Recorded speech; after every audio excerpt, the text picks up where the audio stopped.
What caused the tensions under Communist China's peaceful surface to erupt in a bloodbath in 1966? China was already battling famine, poverty, and corruption. However, the atrocities that characterized the Cultural Revolution began with propaganda. Propaganda has been used through the ages in many countries and for many purposes. It has had many uses, including political campaigns, the promotion of patriotism, the creation of a celebrity's image, or the promotion of a product. However, it can be twisted, like the propaganda the Nazis used for the dehumanization of the Jews and the elevation of Hitler to power. The propaganda used during the Chinese Cultural Revolution was designed to promote a feeling of nationalism and place its leader in a godlike position. China was traditionally a Buddhist society, but in the revolution, propaganda condemned every form of religion and termed it anti-revolutionary. Churches and temples were shut down and destroyed, while believers were imprisoned. A new deity was created. His name? Chairman Mao. Mao began the Communist Party in China in 1921 and was instrumental in overthrowing China's monarchy. He went from being nothing but a farm boy to one of the most influential and powerful leaders of all time. He was a radical leader who led many revolutions over the course of his lifetime, including the Communist Revolution, the Great Leap Forward, and the Proletarian Cultural Revolution. Aiming to end China's dependence on agriculture in order to become a world power, Mao organized the Great Leap Forward in 1958, an effort to modernize the agricultural nation of China in only 5 years. The plan called for farmers to plant a variety of unproven and unscientific new agricultural techniques in the new communes, which divided China into geographical sections containing about 5,000 families. These families no longer worked for themselves, but for the commune. In an effort to win favor with their superiors, each level in the party exaggerated the amount of grain produced by the communes under them. The result of the Great Leap Forward was a mass famine that took the lives of between 2 million and 5 million people, in addition to the estimated 6 million people who were sent to labor camps in order to reform and later perished. This failure resulted in Mao's virtual political exile for 7 years, and the Chinese leadership moving away from the pure communist ideals. Mao was politically banned, but still the charismatic face of the Communist Party. In 1966, Mao devised a plan to get China back on the communist path. Mao decided that a cultural revolution would displace the ruling class and put China into a state of constant upheaval.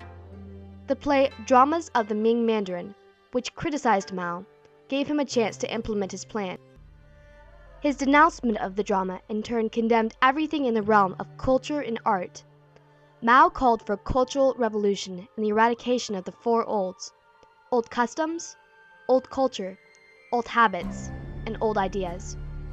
To execute this scheme, he needed extreme propaganda to create a cult of personality. Some of the propaganda used to create Maoism included his swim across the Yangtze River to prove he was still fit at the age of 72, posters glorifying him, articles written in his favor, operas singing his praises, the soldier Li Fang's diary, speeches in which everyone agreed with him, and, the most famous example, the Little Red Book. The Little Red Book was a collection of quotes by Mao urging the furtherance of the Communist Party and the destruction of anything anti-revolutionary. It was carried by his supporters and memorized like a holy work. Carrying the Little Red Book was a sign that a person was for Mao and opposed anyone against him. If one did not carry the Little Red Book, then one was marked as a traitor and suffered greatly. His quotes from the Little Red Book were repeated in public meetings and at school as part of the curriculum. The youth in particular were a strong part of the revolutionary, emphasizing the rejection of all things old. They were brainwashed by Mao's supposed good deeds and were raised to believe that Chairman Mao could do no wrong, that his word was final. All over China they formed the infamous Red Guards. Groups of aggressive high school and university students formed into paramilitary units.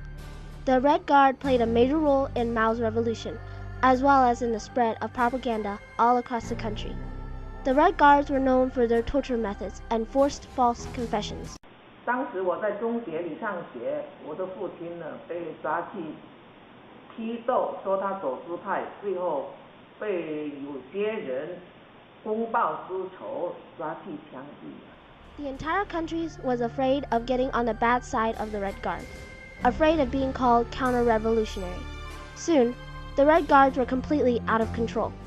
They went on rampages and destroyed cities all over China. Not even the police could diminish their revolutionary fervor. Chaos erupted all across China. Schools were shut down because of the lack of students and facility members.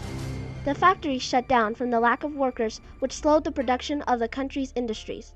Peasants attended meetings instead of tending to their crops, which were left to wither and die, causing another great famine.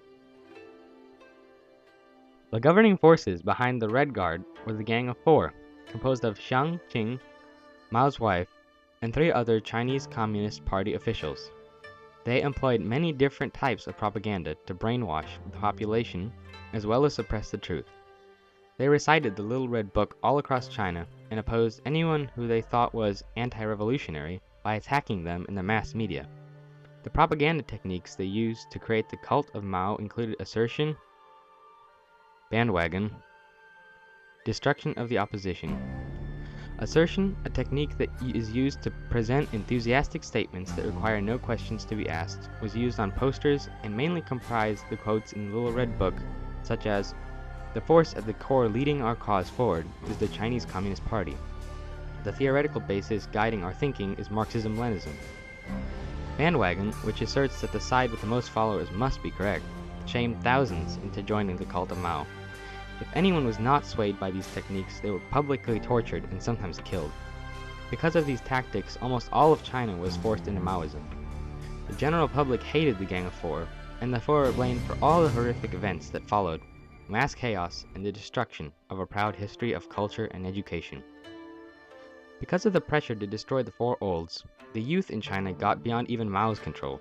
In December of 1968, Mao began the campaign Down to the Countryside movement, with hundreds and thousands of privileged urban teens sent to rural areas for re-education so they could learn from the peasants. The young people were forced to work long, grueling hours in the fields away from the families. The real reason was that Mao wanted the chaos to stop before the country erupted in civil war. In 1976, the Cultural Revolution was losing steam. Although Mao was still beloved, people were crying for reform. The Red Guards were dispersed.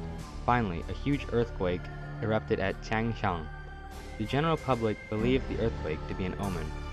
Many of the leading officials in the revolution died during the year. A few months later, on September 9, 1976, Mao died at the age of 82 of a heart attack.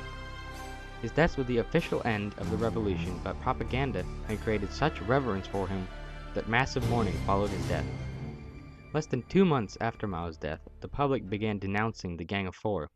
All 4 eventually received life sentence in prison. Propaganda had not disappeared in China. The government still controls what information the public receives, only circulating information that is good for its image. The World Wide Web within China is regulated, with its own Chinese Google. Websites such as Facebook and MySpace, as well as other online chat forums, are banned. News feeds to and from anywhere outside of China are also banned. The government has strict control over television, radio, and newspapers, monitoring the general public's access to information. The government and the people are in denial about the events that occurred during the revolution. People are discouraged from speaking of this dark time, and it is a delicate subject at school and at work. The idea is to move forward by forgetting the past, and changes have happened since the time of Mao. As author Jung Chang stated in the interview with HarperCollins, there is no longer the kind of control that Mao used to have. There have been deep, fundamental changes in society. The most important change, perhaps, is that the regime has lost the kind of control that Mao used to have, the totalitarian regime. They can have control of the media, perhaps prevent people from forming opposition parties, but they can't have control of the whole of society.